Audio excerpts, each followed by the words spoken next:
할렐루야. 네, 오늘 오후에도 우리에게 평화로운 이 예배의 자리, 또 찬양의 자리를 주셔서 참으로 감사드립니다. 제가 한번 기도하겠습니다. 고마우신 하나님 아버지, 오늘도 복된 주일 저희들에게 허락하시고 이 오후의 시간 우리가 평안을 누리며 우리 주님의 이름을 마음껏 부르고 높이며 찬양할 수 있는 복된 시간 허락하여 주심을 감사드립니다. 이 시간 하나님의 말씀도 저희들이 귀 기울이기를 원합니다. 우리가 많이 접하지 않은 다니엘서의 말씀인데 우리 모두 잘 이해할 수 있도록 도와주시고 우리에게 믿음과 지혜가 되게 하여 주시옵소서. 이 시간을 주님께 의탁하며 예수님의 귀하신 이름으로 기도드립니다. 아멘. 네, 오늘 제가 이 다니엘서 말씀으로 종말과 관련된 주제로 좀 말씀을 드리려고 합니다. 여러분, 이 종말이라는 주제는 우리 기독교 어떤 신학에서 굉장히 중요한 한 부분이에요. 7가지 조직 신학의 주제 중에 하나가 이 종말, 마지막 시대에 대한 그러한 참 말씀인데요. 물론 이 마지막 종말이라고 하는 것은 이 예수님의 재림 전에 있는 그것만 말하는 게 아니고 우리 개인의 종말도 있어요. 그리고 우리 개인의 죽음과 관련한 내세와 관련된 것, 내세의 상태, 또 부활이 어떤 식으로 이루어지며 하는 이런 모든 것들이 이제 다 해서 종말론에 속하는데요. 우리가 아는 대로 요한계시록이 그 종말론의 제일 큰 주제를 우리에게 보여주는 책이 요한계시록입니다. 요한계시록은 지금 이단에서 되게 열심히 파고들고 이제 왜곡을 많이 시키고 있어요. 그런데 우리 보통 일반 교회에서 이제 요한계시록을 많이 다루지 않고 있습니다. 그런데 이제 최근에 우리 교회에서 새벽기도 매일 성경을 따라서 새벽기도 시간에 요한계시록을 매일 지금 진행을 하고 있습니다. 새벽기도 설교에서 그러던 차에 또 제가 다니엘서도 살펴보게 되면서 우리 성도들에게 이 종말에 대한 좀 설명을 좀 드리는 것이 좋겠다 이런 생각이 들어서 오늘 종말론 이 다니엘서의 12장 1절에서 4절까지 읽었는데요. 특별히 4절에 초점을 맞추어서 빨리 왕래하며 지식이 다하리라는 이 주제로도 말씀을 드리고 또 조금 크게 넓혀서 우리 다니엘서가 보여주는 중요한 종말에 대한 설명을 드리겠습니다. 또 성경 전체적으로 이 종말에 대해서 굉장히 좀 중요한 포인트를 하나 설명을 드릴 텐데 여러분이 잘 이게 집중을 하셔서 좀 좋은 성경의 이해가 되는 또 종말론에 대한 이해가 더하는 그런 시간이 되기를 바랍니다. 여러분, 다니엘은 BC 6세기 거의 600년 BC 600년 경에 로부터 조금 몇십 년, 한 50년 이상 활동을 했던 사람이라고 이제 볼 수가 있습니다. 원래 이 유다 왕국이 아주 경건한 청년이었죠. 그런데 나라가 망할 때, 유다 왕국이 멸망될 때 이제 1차 포로로 끌려서 바벨론에 가서 느부갓네살 왕을 섬긴 것으로 우리 다니엘서 앞부분에 이제 나와 있습니다. 그런데 이 사람이 좀 오래 살았어요. 오래 사셔서 이 사람이 사는 동안에 바벨론이 몇 대 가서 나라가 망합니다. 그리고 바사국이 바벨론을 이제 제패했는데 이 바사국 페르시아죠. 페르시아 제국의 다리오 왕도 이 다니엘이 섬기게 되고요.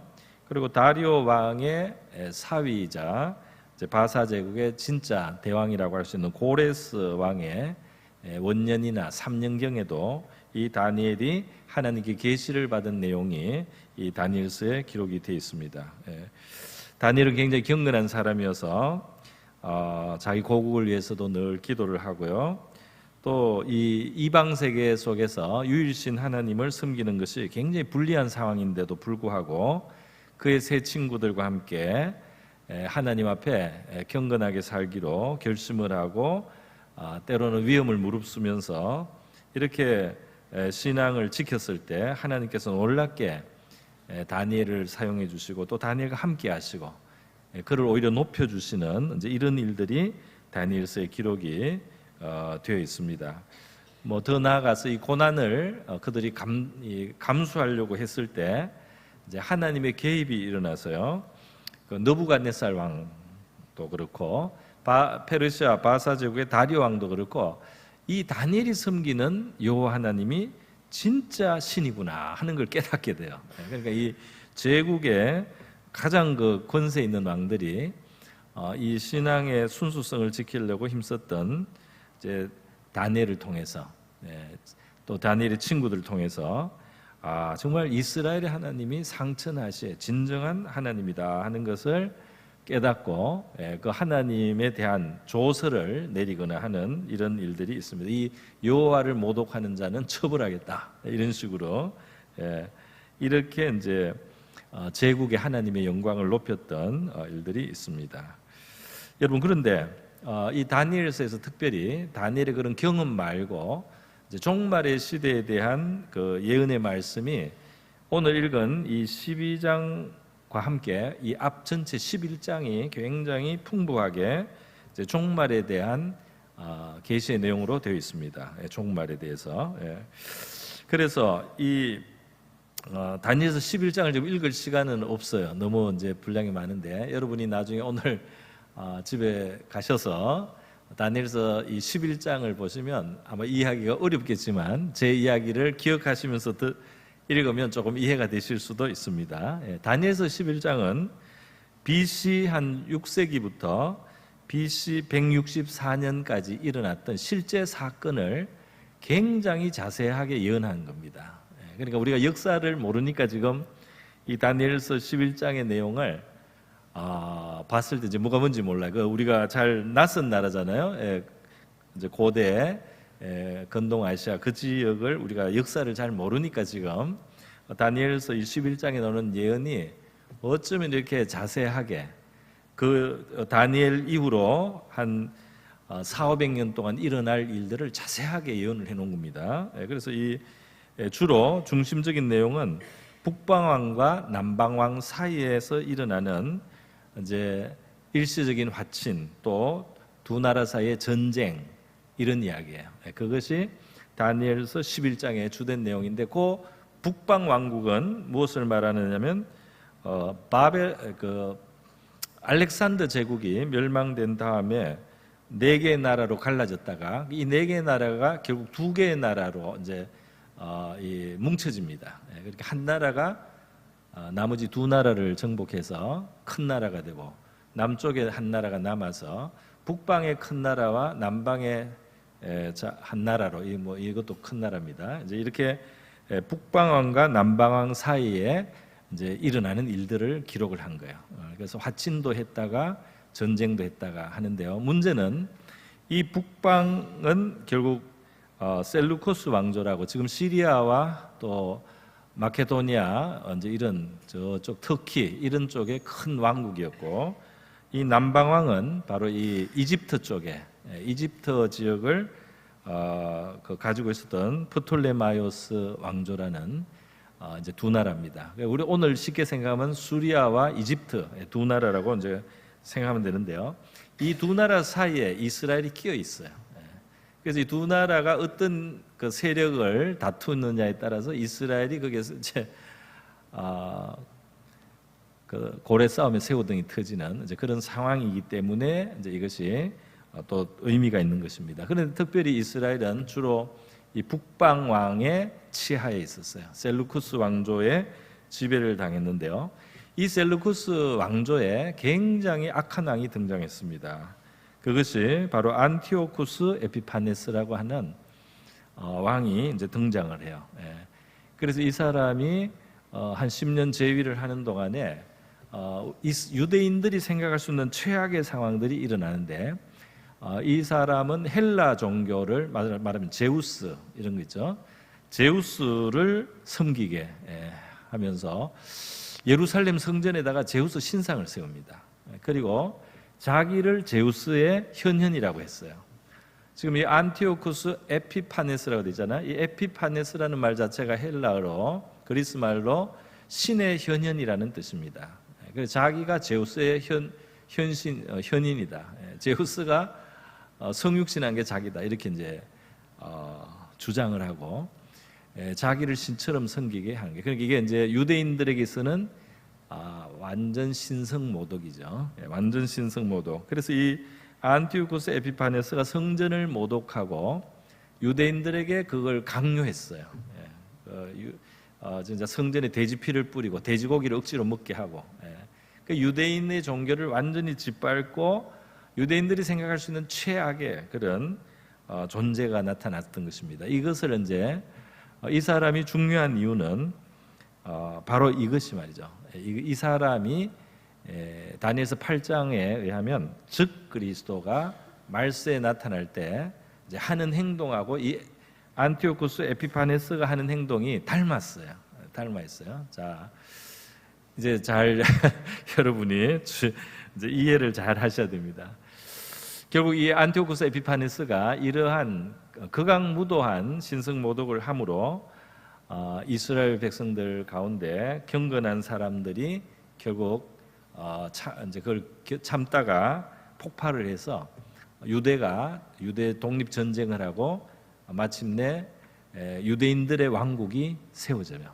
그게 마카비 왕조라고 하는 왕조가 세워져서 한 100여 년 정도 마카비 왕조가 100여 년 이상 이제 갑니다. 그래서 짧게 보면은 이 적그리스도 같은 인물이 나타나서 그 하나님의 그 백성을 아주 극악하게 핍박하다가 하나님의 나라가 회복된 그런 이제 경험이 이스라엘 백성들에게 있게 된 것입니다. 그런데 왜 이것이 중요하냐면 다니엘서 11장은 이 바로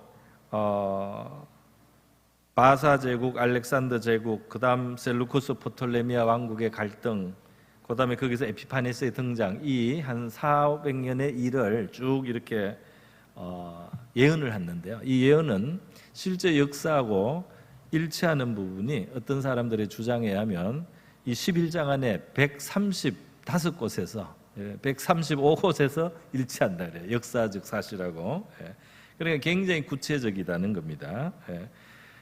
자, 그런데 이제 중요한 것은 뭐냐 하면 이 성경에 한 가지 우리가 알아야 될 개념이 있는데 한번 따라해 보세요. 이중성취. 이중성취라는 게 있어요. 그게 뭐냐 하면은 보십시오. 마태복음에도 이중성취가 있어요. 마태복음 이중성취에 어떻게 되느냐 하면 예수님께서 그 성전에 왔는데 제자들이 성전이 화려하다고 막 자랑을 하니까 이 성전이 다 무너질 거라고 예수님이 말하는 거예요. 그 예수님 시대가 AD 30년인데 그 성전이 다 무너지는 시대는 AD 70년에 일어나는 일입니다. 40년 뒤에 일어나는 일이에요. 어떤 일이 일어났냐? 유대인들이 반란을 봉기를 일으켰다가 로마군이 이제 와서 유대인을 완전히 대학살을 하고 산산이 흩어서 그때부터 유대인들이 전 세계로 2000년간 떠돈 겁니다. 그러니까 AD 70년에 일어날 일을 예수님이 마태복음 24장에서 예언을 하신 거예요. 성전에 돌 위에 돌 하나도 남지 않고 다 옮겨질 거다. 다 뒤집어질 거다. 지금 화려하다고 하는데 딱 한 세대가 가면 한 세대가 다 가기 전에 이 성전은 초토화가 된다. 그리고 거의 종말 같은 그런 아주 너희들이 이전에 경험하지 못했던 최대 환란이 온다는 예수님 말씀이에요. 그리고 역사학자 요세푸스에 의하면 AD 70년에 그 반란을 진압하기 위해서 이제 진주했던 로마군이 말이죠. 유대인들 6월절 즈음에 들어와서 110만 명을 학살했다는, 피가 막 진짜 강처럼 흘렀다는 그런 기록이 남아 있어요. 그러니까 거의 종말 같은 사건입니다. 그런데 예수님은 성전이 무너지는 AD 70년에 그 일을 예표로 삼아서 그 일과 함께 진짜 인류 역사의 마지막 심판의 날도 함께 거기에 조금 섞어서 예언을 하신 거예요. 그것이 마태복음 24장에 이제 나오는 특징입니다. 그래서 이중성취라고 하는 것은 뭐냐면 이 마태복음에서 AD 70년에 일어나는 예루살렘 멸망과 인류 마지막에 있을 아주 대환란, 그것을 엮어서 거기에 닮은 점이 있기 때문에 그거를 같이 예언을 했다는 거예요. AD 70년의 멸망에 대해서 이야기하면서 인류 마지막에 인자의 재림 때, 이 번개가 번쩍이듯이 인자가 오는, 동에서 서가 번쩍이듯이 오는 바로 그때하고 닮은 일들을 이야기를 한 겁니다. 그런데 그 마태복음 24장에 있는 그 이중성취를 지금 다니엘서 11장과 12장에도 하고 있는 거예요. 그래서 이 마지막 종말 때 적그리스도가 나타나서 하나님의 백성을 회방하고 엄청나게 핍박하고 자기를 신이라고 하는, 자기를 자칭 신에 나타난 거라고 이렇게 주장하는 적그리스도가 이제 나타나는 그 상황이 바로 이 AD 한 160 BC 160경에 이 안티오쿠스 아피파네스라고 하는 그 당시 이제 북방 왕이죠. 셀루쿠스 왕조의 그 왕이 이스라엘에게 저지른 그 일, 그것이 마지막 시대에도 적그리스도가 나타나서 비슷한 일을 하게 될 거라는 겁니다. 이해가 되셨습니까? 이해가 안 되셨나 보네요. 이게 칠판을 쓸 거를 오늘 내가 좀 실수를 한 것 같아요. 칠판에 그려야 되는데, 그래 아주 쉽게 말씀드리면 마태복음 24장에도 종말의 어떤 면을 말한 겁니다. 그때는 이제 파괴되는 것을 말했는데 AD 70년에 일어난 일과 함께 마지막 주님의 재림 때 일어난 일을 말한 거고, 이 다니엘서 11장과 12장은 역시 이것도 종말에 대한 이야기를 하는데 이것이 사실은 다니엘의 시점에서 보면 몇백 년 뒤에 일어날 일이에요. 안티쿠스 아피파네스라는 적그리스도적 인물이 나와서 성전을 모독하고 하나님의 백성을 굉장히 핍박하고 자기를 신이라고 하는 존재가 나타나요. 그게 나타나고 나서 뒤집어져서 이스라엘이 다시 하나님의 백성이 왕국을 갖게 되는 겁니다. 그런데 바로 그 사건은 마지막 종말 때도 비슷하게 일어난다는 거예요. 그런 식으로 어떤 존재가 엄청나게 세력을 가지고 아주 악한 존재가 자기를 신이라고 하고 신으로서 경배를 하게 하면서 성도들을 엄청나게 핍박하는 그런 사건들이 있고 하나님의 나라가 마침내 오게 된다는 겁니다. 아시겠습니까? 대략 아시겠습니까? 그만할까요? 네, 그래서 여러분 이걸 이중성취라고 제가 말씀드렸죠. 현실 역사 속에서 몇백 년 후에 몇십 년 후에 일어나는 예언을 하시면서 그 뒤에 마지막 시대에 있을 예언까지 비슷한 점이 있기 때문에 동시에 한다. 이러한 이중성취라는 개념이 성경에 있어요. 이런 것들을 이제 가지고 성경을 보면 이단에 안 빠질 수 있습니다.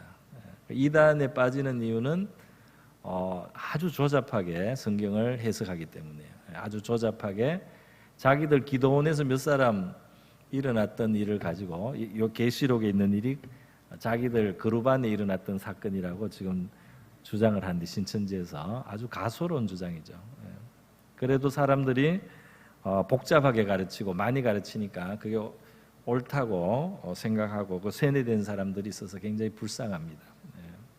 성경은 굉장히 그 균형이 있고 굉장히 그 다각적으로 우리가 봐서 이 성경의 빛을 이쪽 저쪽에서 전체적으로 비춰야지 온전한 그 뜻이 드러나요. 근데 이제 그 성경을 왜곡하는 사람들은 조금 고약하게 꼬아가지고 자기들 쪽에 억지로 끌어들여서 이제 성경을 풀이하는데 여러분이 그런데 미혹이 되지 않기를 이제 바랍니다.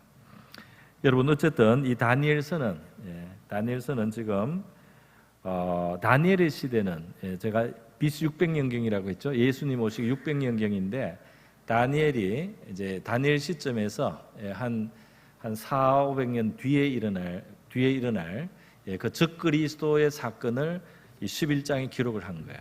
그러면서 동시에 마지막 종말, 지금 앞으로 우리도 이제 미래로 바라보고 있는 어느 시점에 일어날 적그리스도 일까지 거기에 비슷하기 때문에 마지막 재림에 일어날 일도 여기에 조금 예언이 돼 있는 겁니다. 같이. 그래서 우리가 읽은 12장 지금 2절에 보면 부활이 돼 있죠. 부활에 대한 이야기가 있죠. 부활. 그죠? 땅의 티끌 가운데 깨어나서 영생을 받을 자들이 있다. 그죠? 또 영원히 부끄러움을 당할 자도 있다. 이런 거 있잖아요. 이것은 이제 재림 때 일어날 일인데 안티오쿠스 아프파네스가 BC 한 160년경에 저질렀던 그 만행의 시대하고 마지막 날 일어날 그 시대에 일어날 그 상황이 닮은 점이 굉장히 많다 이 말이에요. 그래서 지금 이거를 같이 종말에 대해서 예언으로 같이 했다는 것입니다. 여러분 이해가 잘 안 되시면 제가 다음 기회에 칠판을 갖다 놓고 또 설명을 한번 하도록 하겠습니다. 네. 자, 굉장히 고급 신학 내용이에요, 사실. 자, 자꾸 듣다 보면 이제 자, 그래서 결국은 뭘 우리가 교훈을 받을 거냐? 오늘 우리하고 이게 도대체 어떤 상관이 있느냐 하면 이제 이겁니다. 자, 하나님은 다니엘에게 다니엘 시대로부터 백수십 년, 한 300~400년 이상 일어날 일을 그냥 이미 일어난 일처럼 쫙 설명을 했어요. 예언으로. 이 다니엘 시대 다음에 일어날 그죠? 이 다니엘이 지금 살던 바사 제국은 어떻게 멸망을 하고 그 다음에는 알렉산더 헬라 제국이 어떻게 생기고 그 알렉산더 헬라 제국이 네 개로 쪼개진 다음에 또 거기서 어떻게 합쳐져서 북방 나라와 남방 나라로 두 개로 갈라져서 그 사이에서 어떤 일이 있고 그 중에 북방 왕국에서 어떤 존재가 나타나서 하나님 백성들이 어떤 시련을 겪고 마침내 하나님의 나라가 다시 세워진다. 이거를 몇백 년 이야기를 쭉 하나님이 다니엘서 11장에 다 했다 이 말이에요. 그러니까 이게 무슨 말이에요? 역사가 이 세상에 펼쳐질 때 그것이 하나님의 손바닥 안에 있다 이 말입니다. 그게 하나님의 손바닥 안에 있어. 그래서 우리가 성도들은 이 세상 역사에 대해서 생각할 때 두려움을 가질 필요가 없어요. 두려움을 가질 필요가 없습니다. 지금 우리 새벽에 설명되고 있는 요한계시록도 마찬가지예요. 요한계시록도 미래에 일어날 일들을 기록을 많이 했어요.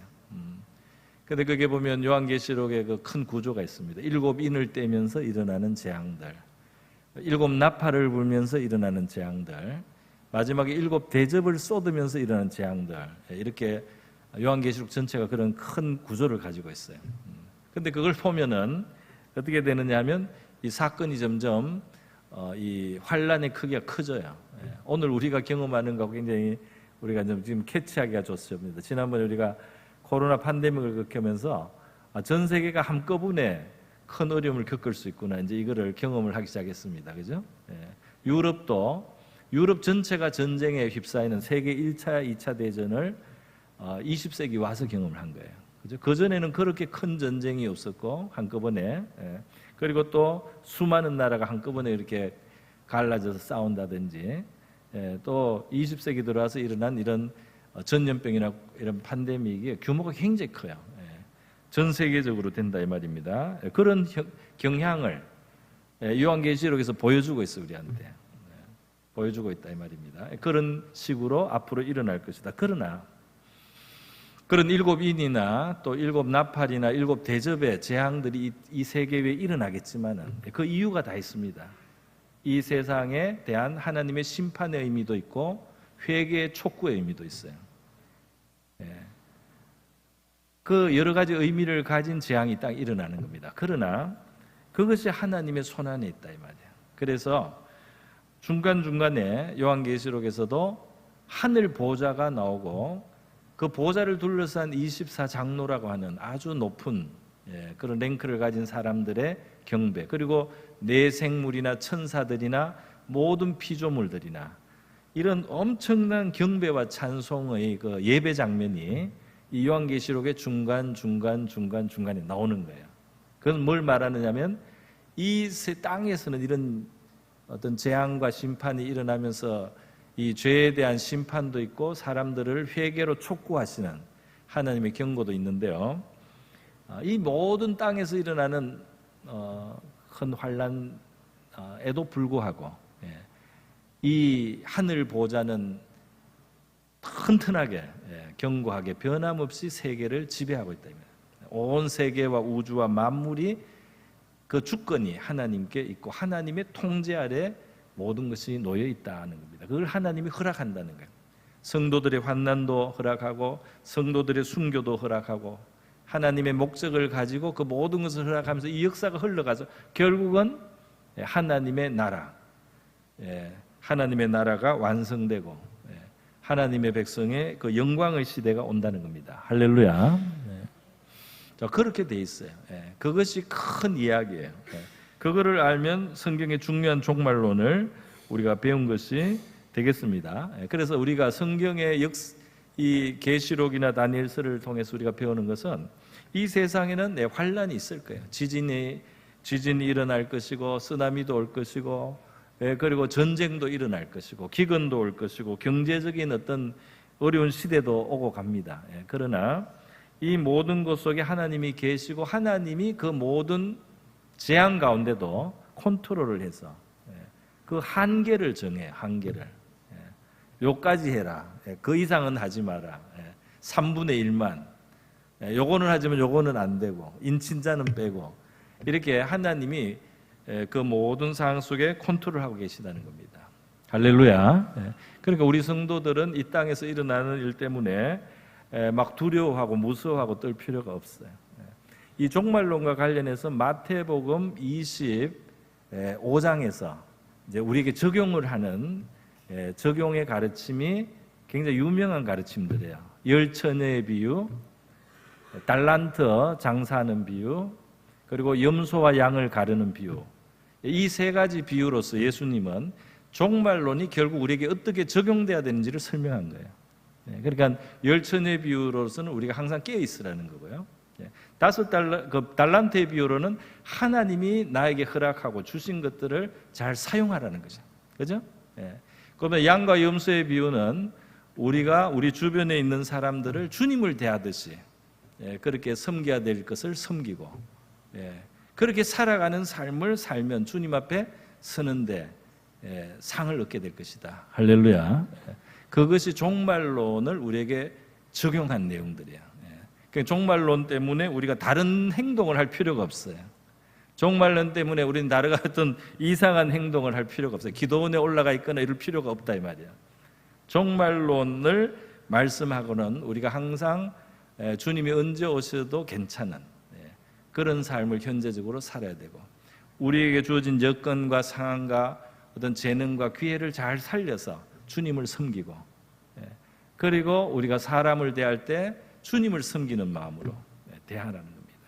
그것이 우리가 종말을 준비하고 있는 종말론을 결국 우리가 가지고 있으면서 해야 될 삶은 바로 그거다. 이렇게. 그렇기 때문에 여러분, 종말론을 가지고 어디 저 브라질로 이주를 한 사람들 다 이단들이에요. 그죠? 저기 또 어디에 피신하고 어느 나라로 옮겨가고 이런 것들은 거의 다 이단이죠. 이단입니다. 주님은 그런 가르침을 주신 적이 없다 이 말이에요. 예수 그리스도 안에서 우리를 향하신 하나님의 뜻은 범사에 감사하고 쉬지 말고 기도하고 항상 기뻐하라. 할렐루야. 항상 기뻐하라. 쉬지 말고 기도하라. 범사에 감사, 이것은 그리스도 예수 안에서 너희를 향하신 하나님의 뜻이다 그랬습니다. 자, 이렇게 해서 종말론의 이제 한 중요한 개념을 제가 여러분에게 설명을 드린 거예요. 이제 마지막으로 좀 짧게 해야 되겠네요. 이 부분, 바로 4절에 있는 것, 많은 사람이 빨리 왕래하며 지식이 더하리라는 짤막한 말씀이지만은 이것이 정말 하나님의 때가 가까워졌을 때 일어날 이 세계의 특징으로서 이 두 가지 포인트를 성경이 말해주고 있다는 것입니다. 많은 사람이 빨리 왕래하며 지식이 더하리라. 그 시대까지 이 말을 간수하고 봉함하라. 다시 말해서 적그리스도가 나오는, 이 적그리스도가 나오는 것에 대해서 다니엘서 11장에서 그죠? 안티오쿠스 에피파네스라고 하는 적그리스도의 작은 예표죠. 작은 예표. 마지막에 올 진짜 적그리스도가 있기 전에 역사 속에 일어났던 그 마지막 적그리스도하고 비슷하게 미리 했던 사람, 안티오쿠스 에피파네스 이야기. 이걸 가지고 이제 마지막에 진짜 올 적 그리스도를 여기에서 우리가 힌트를 얻을 수 있다는 겁니다. 그래서 이거를 봉함을 하라 그랬어요. 이 말씀을. 그때 왜냐하면 진짜 이제 적 그리스도가 나타날 때쯤 되면 이걸 이제 사람들이 알고 이해할 필요가 있다 이 말입니다. 그때 이거를 널리 사람들이 알아야 된다 이 말이야. 널리 알아야 된다. 근데 그 시대는 언제냐? 많은 사람이 빨리 왕래하며 지식이 더하는 시대다 이렇게 말한 겁니다. 여러분 어때요? 오늘날 우리 왕래가 빨라지고 지식이 많이 증가한 거 맞죠? 옛날에도 조금씩 했습니다만은 지금 시대는 이렇게 이게 아주 그냥 가파르게 속도가 빨라지고 또 지식도 엄청나게 폭발적으로 늘어난 것을 우리가 다 알 수가 있습니다. 거의 뭐 지금부터 한 100년 전까지 우리나라만 해도 뭐 여행을 한다는 게 이게 뭐 보통 일이 아니죠. 제주도까지 가려면 한 달 걸립니다. 그죠? 일본 가려면 석 달 걸려요. 미국 가려고 해도 우리 그 개항 초기에 2달 걸렸습니다. 태평양 건너서. 오늘날은 어때요? 오늘날 제주도는 50분. 일본 도쿄도 거의 2시간, 2시간 10분.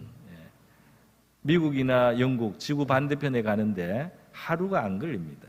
비행기 타는 시간은 제가 있던 영국은 뭐 11시간에서 13시간 사이에. 그러면 지구 반대편을 간다 이 말이에요. 그러니까 얼마나 이 빨라졌는지를 우리가 알 수 있습니다. 지식의 폭발도 지금 일어났죠. 지식의 폭발은 지금 르네상스 시대까지 1500년경까지 인류의 지식은 천천히 늘어났는데요. 지식이 계속 축적돼서 2배가 되는데 르네상스 시대까지는 1000년이 걸렸어요. 지식이 2배가 되는데 18세기 이 인류가 좀 더 이제 발전을 하면서 인류의 지식은 2배가 되는데 150년이 걸렸습니다. 1900년경에 와서 인류의 지식은 50년마다 2배가 됐어요. 그 다음 1950년에는 25년 만에 2배가 되고요. 지식이 1980년대는 7년마다 인류가 가진 지식이 2배가 됩니다. 그리고 지금은 어때요? 지금은 2025년인데 2020년 제가 자료를 보니까 2020년에 벌써 인터넷 시대가 됐잖아요. 모든 정보가 막 엄청나게 나눠주고 출판이 쏟아집니다. 2020년 뭐 지금도 더 이상이겠지만은 2020년에 오면 인류의 지식이 2배가 되는데 하루가 걸려요. 매일 인류의 지식이 2배가 되고 있습니다. 그러니까 하루가 사실은 12시간에서 하루 24시간 사이에 인류의 지식이 2배씩 되고 지금 현재 이것을 조금 더 구체적으로 하면 의학 지식이요. 의학 지식이 2배가 되는 것. 그러니까 출판된 논문이라든지 이런 걸 보고 그 의학 지식이 2배 되는 것을 계산을 했는데요. 1950년대는 의학 지식이 2배가 되는데 50년이 걸렸어요. 1980년대는 7년 만에 의학 지식이 2배씩 늘어났습니다. 지금은 어떻습니까? 역시 2020년 자료인데 현재는 2달 한 주 정도 하면 2배가 됩니다. 그러니까 한 3달이 안 되면 의학 지식이 2배가 되는 거예요. 그만큼 늘어났다 이 말입니다. 자, 그래서 여러분 이렇게 왕래가 빨라지면 지식이 더한다는 이 말 굉장히 짤막한 말인데 정말 마지막 시대의 이 특징을 아주 잘 보여준 말이라고 하겠습니다. 이미 제가 설명드렸지만은 마지막 시대라고 해가지고 우리가 특별히 이상한 행동을 할 필요는 없습니다. 종말론이 보여주는 큰 뜻을 알아야 돼요. 어떤 일이 이 땅에 일어나더라도 하나님의 통제 아래 있다는 겁니다. 할렐루야. 그리고 그 목적을 향해서 가야 되는 거예요. 그 일은 이루어져야 되는 거예요. 그 재앙도 이 세계 속에는 인류의 회개를 위해서도 필요하고 또 공의상 심판으로 쏟아지는 것도 있는 거예요. 그렇게 해서 이 세계는 갑니다. 그리고 마지막에 결국 하나님의 나라가 이제 이루어질 거예요. 임하게 될 것입니다. 그렇기 때문에 두려워하지 말라는 큰 메시지가 있어요. 그걸 우리가 기억을 해야 될 줄 믿습니다. 자, 지금 지식이 더하고 빨리 왕래하며 지식이 더한다는데 제가 한 가지 포인트만 더 말씀을 드리겠습니다. 여러분, 이 시대가 변하잖아요. 이 시대가 변하는데 하나님이 역사의 주관자이기 때문에 이 역사의 흐름을 하나님도 사용하셔요. 그게 무슨 말이냐면 이 역사의 흐름이 하나님 나라가 결국 이루어져야 될 일에 도움이 되는 방향으로 많이 우리가 그런 관점에서 볼 수가 있다 이 말입니다. 예를 들어서요, 제일 유명한 것은 뭐냐면 예수님이 오시기 전 BC 27년부터 AD 180년까지 한 200년의 이 기간을 세계 역사에서는 로마의 평화라 그랬어요. 팍스 로마나라고 했습니다. 이게 뭐냐면은 예수님이 오시기 27년 전쯤에 이 율리우스 시저의 그 양아들인 옥타비아누스가 로마의 황제가 됐어요. 처음 황제가. 그전에는 공화정이었는데 황제가 되고 나서요, 엄청난 그 권력을 가지고 이 로마를 정비를 했는데 지중해가 호수가 될 정도로 유럽과 아프리카와 이 건동 아시아 쪽까지 다 그냥 한 나라가 돼버렸죠. 로마가. 이렇게 로마가 완전히 큰 나라가 이 세계를 정복하니까 어떻게 됐느냐? 이 나라 안에 평화가 이루어졌습니다. 이제 작은 나라들끼리 싸우는 일이 없어졌어요. 그리고 이 평화가 이루어지면서 언어가 통일된 거예요. 헬라어를 통용한 거예요. 우리 신약 성경에 쓰인 바로 그 헬라입니다. 헬라가 통용이 되면서 로마가 너무 길을 잘 닦는 나라인 거예요. 길을 잘 닦아서 이 로마의 직선도로 유명하지 않습니까? 로마웨이. 유럽에 가면 세계 여러 유럽 나라의 로마웨이, 로마 시대 때 닦은 길이 다 있어요. 지금까지. 그래서 여행을 가기가 편리해졌고 여행이 안전해졌고 그 로마라는 큰 나라 안을 돌아다니기가 너무나 좋아졌습니다. 이게 무슨 말이냐면 예수님의 복음이 AD 30년경부터 본격적으로 이 확산되는 세계적인 선교가 이루어지기 전에 하나님이 길을 다 닦아놓은 거예요. 할렐루야.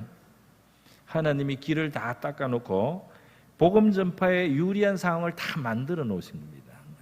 그리고 나서 이 사도 바울, 사도행전에 나오는 배를 타고 지중해를 다니면서 전도를 하고 여러 지방으로 나가서 복음을 전하면서 이 순식간에 로마 제국에 기독교가 퍼져서요, 복음이 세계화되는데 아주 중요한 하나님의 섭리가 이루어졌다는 거예요. 무슨 말이냐면, 제가 왜 이 말씀을 드리냐면은 하나님은 세계 인류 역사 속에서 바로 그 시대의 상황을 가지고 항상 활용하시는 분이에요. 활용하신다고요. 그래서 우리 유럽에서는 그 금속 활자를 처음 만든 게 독일 사람 구텐베르그라고 하잖아요. 우리 한국에서 사실 직지심경이 그보다 좀 더 빠르다고 하는데, 어쨌든 이제 유럽에서 구텐베르그라는 독일 사람이 금속으로 된 활자를 만들므로써 이 인쇄 문화가 급속하게 발전을 한 겁니다. 그전에는 필사, 손으로 뺏겨 쓰고, 또 나무 목판 같은 걸로 하면은 많이 못 찍어내요. 그런데 금속으로 인쇄할 수 있는 기술이 만들어지면서 이 세계는 지식도 많아지고 출판이 쉬워졌어요. 그런데 구텐베르그가 금속 활자를 만들고 나서 불과 한 5년 안에 그것이 어디에 써 있느냐 하면 구텐베르그 독일 성경이 출판됐습니다. 할렐루야. 그리고 몇십 년 안 돼서 이 인쇄술이 어디에 써 있냐면 종교개혁이 일어나서 유럽 전체가 종교개혁의 사상을 담은 작은 책자들이 유럽 전체에 확산이 돼서 유럽의 거의 절반이 개신교로 돌아온 겁니다. 할렐루야. 무슨 말이냐면은 이 시대의 변화를 하나님은 예비하시고 사용하시는 분이에요. 그걸 알아야 돼요. 그래서 오늘날 우리가 이제 잘못하면은 뭐가 되느냐면, 미국의 아미시라는 사람들이 있어요. 아미시 들어보셨나요? 이 아미시들은 이 신앙을 지키기 위해서 이 조금 더 기독교적이라고 생각되는 19세기 생활에서 그대로 안 벗어나고 그 생활을 그대로 하는 사람들이에요. 다시 말해서 전기도 안 쓰고 라디오도 안 쓰고 수도도 안 쓰고 TV도 안 쓰고 바느질도 손으로만 하고 농사도 소로만 갈고 자동차도 안 타고 19세기 자기 조상들이 신앙생활 하던 그대로 지켜야지 자기들이 순수하게 신앙 유지할 수 있다고 해서 미국에만 해도 50만 명 있다고 해요. 여러 도시에. 이 아미시 같은 이것은 이제 성경이 보여주는 거 제가 볼 때는 거리가 좀 있습니다. 그게 좋은 뜻은 있는 건 알겠는데 세속화 안 되려고 그런 노력을 하는 건 알겠는데 성경은 훨씬 더 진취적이에요. 하나님은 시대의 변화를 올라타서 사용하시는 분이다 이 말입니다. 우리 한국교회도 우리 처음에 이 드럼이 들어오고 말이죠. 오늘도 우리 찬양하면서 뭐 드럼으로 아주 또 하고 뭐 갖가지 악기를 다 써서 하니까 최고의 이 역량으로 찬양을 하고 하나님의 임재를 우리가 경험할 수가 있어요. 근데 처음에 어땠어요? 이 피아노 반주나 풍금 반주에만 익숙한 사람들은 드럼도 안 된다 그랬죠. 기타도 안 된다 그러고 사실 피아노도 처음에는 안 된다 그랬어요. 옛날에 다른 이런 올겐 이런 것만. 그래서 이렇게 뭐든지 옛날 거에 고착되는 습관이 있어요. 사람들은 옛날 거를 이 껍데기를 지켜야지 알맹이가 지켜진다고 이렇게 고착하는 습관이 있습니다. 성경으로 비춰보지도 않아요. 성경으로 비춰보면 나와요. 시편 150편에 다 나옵니다. 시편 150편에 보면 온갖 악기를 다 동원해서 하나님을 찬양하라고 돼 있어요. 우리가 지금 안 쓰는 것까지 다 나와요. 그렇게 해서 하나님 찬양하라고 했는데 우리 인간은 말이죠. 이 살아있는 신앙을 종교화하는 것을 잘해요. 그래서 이 틀을 만들고 거기 갇혀버립니다. 그래서는 안 된다는 거죠. 그래서 이 지식이 증가하고 왕래가 빨라지는 이 시대 이걸 우리가 올라타는 게 맞아요. 올라타야 됩니다. 그러니까 인터넷이 나오면 인터넷을 사용하고 유튜브가 나오면 유튜브를 사용하고 미디어가 발달하면 미디어를 사용하고 AI가 나오면 AI를 사용하고 이렇게 해서 복음을 전하는 것이 성경적이다라고 봅니다. 하나님은 에덴 동산에서 시작해서 요한계시록에 가면 새 예루살렘이란 도시로 끝나요. 그러니까 하나님의 나라는 이 정체되어 있는 나라가 아닙니다. 하나님은 창조의 하나님이에요. 여러분, 우리 교회 생활도 그렇고 우리 개인의 생활도 창조적인 마음을 가져야 돼요. 새로운 것에 대해서 마음을 열어야 됩니다. 옛날 걸 그대로 하는 게 최선이라고 하는 그런 생각을 좀 벗을 줄 알아야 돼요. 새로운 것이 필요하고 새로운 것이 주어졌을 때 그걸 활용한다, 사용한다. 그게 살아계신 하나님과 동행하는 거예요. 하나님은 살아계시고 새로운 능력과 지혜를 이 땅에 주시면서 새로운 일을 하시는데 하나님의 백성이 처져 있으면 안 된다 이 말입니다. 우리나라의 한 가지 예를 제가 보일게요. 우리 인공위성을 대한민국이 처음 쏜 거는 1992년이에요. 그런데 인공위성 중에는 실험용 인공위성 시리즈가 있습니다. 우리별 시리즈가 있고요. 통신용 인공위성은 무궁화호들 시리즈가 있고요. 그 다음에 관측용은 아리랑 시리즈가 있어요. 그런데 이 통신용 인공위성은 1995년에 처음 발사가 됐습니다. 무궁화 시리즈. 그런데 이것이 발사되자마자 바로 다음 해에 그걸 처음 사용한 기관은 여의도 순복음교회예요. 여의도 순복음교회가 우리나라가 쏘올린 통신방송용 인공위성 무궁화를 제일 빨리 사용했습니다. 그래서 그 지교회 성전과 해외로 예배 실황을 생중계한 거예요. 왜냐하면 그 사람들이 우리가 아는 것처럼 순복음교회를 하나님이 20세기에 많이 쓰신 것은 성령에 대해서 열려 있고, 그죠? 뜨겁게 기도하잖아요. 그리고 사실 20세기에 제일 복음을 왕성하게 전한 교단 중에 하나가 순복음 교단인데요. 이 여의도 순복음 교회가 바로 이 인공위성을 처음 사용하면서 하나님의 복음을 위해서 이 세상에 주어진 환경을 최대한 활용한 것입니다. 오늘 저희들도 이렇게 왕래가 빨라졌기 때문에 우리가 단기 선교행도 갈 수 있는 거고요. 그래서 지식이 더하기 때문에 이것을 우리가 활용해서 어떻게 주의 복음을 전해야 되겠는가. 우리가 이런 데 마음을 닫고 귀를 닫고 눈을 감으면 안 돼요. 이 시대가 흘러갈 때 하나님이 이것을 어떻게 우리에게 사용하기를 원하시는가, 그러한 관심을 가진 저와 여러분 또 우리 교회가 될 수 있기를 바랍니다. 우리 말씀을 마쳤습니다. 함께 기도하겠습니다. 우리 기도할 때 역사의 주관자이신 하나님 모든 것을 다스리고 있습니다.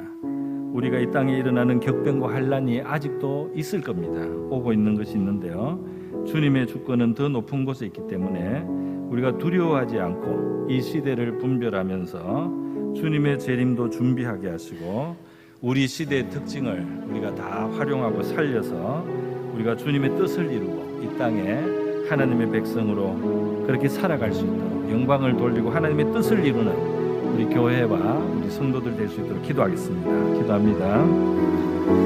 거룩하시고 자비로우신 하나님 아버지, 역사의 주관자이신 하나님께서 모든 것을 아시고 다스리고 계심을 감사드립니다. 이 땅에 일어나는 아버지 이 여러 가지 종말의 징조나 또 격변이나 환란이나 재앙의 일들이 있지만은 우리 하나님의 주권이 항상 더 높은 곳에 있어서 역사의 목적을 이루기 위해서 진행되고 있다는 사실을 저희들이 기억하게 도와주시옵시고 이 땅에 일어나는 환란과 격변을 인하여 두려워하지 않게 하시고 담대함을 가지게 하여 주시옵시고 우리 시대를 향하신 주님의 뜻을 우리가 분별하고 깨닫는 백성들이 되게 하여 주시기를 원합니다. 주님의 재림을 준비하는 저희들의 삶이 되게 하여 주시옵소서. 우리의 시대에는 매우 바른 왕래가 있습니다. 많은 지식이 증가하고 있습니다. 이 시대에 많은 기술이 더 증가하고 있습니다. 이러한 특징들도 우리가 하나님의 뜻을 이루기 위해서 창의적으로 사용할 줄 아는 깨어있는 신자들이 되게 하시고 옛날 묵은 것에 하나님 아버지가 머물러 있으므로 하나님께서 역사를 주관하시고 이끌어 가시는데 뒤처진 존재들이 되지 않게 하여 주시기를 원합니다. 새로운 모든 것들을 우리가 주님의 나라와 의와 복음을 위해서 사용하고 우리의 믿음을 위해서 사용할 줄 아는 그러한 성도들 되게 하여 주시기를 원합니다. 구태의연한 것을 하나님 아버지의 믿음을 지키는 것으로 우리가 착각하지 않고 항상 살아있고 항상 아버지 새롭게 그 시대에 맞게 역사하시는 하나님을 우리가 깨닫고 우리 하나님과 동행하는 살아있는 역동적인 아버지 그러한 사역과 그러한 교회 생활과 그러한 우리 신앙생활이 되게 하여 주시기를 원합니다. 할렐루야. 감사드립니다.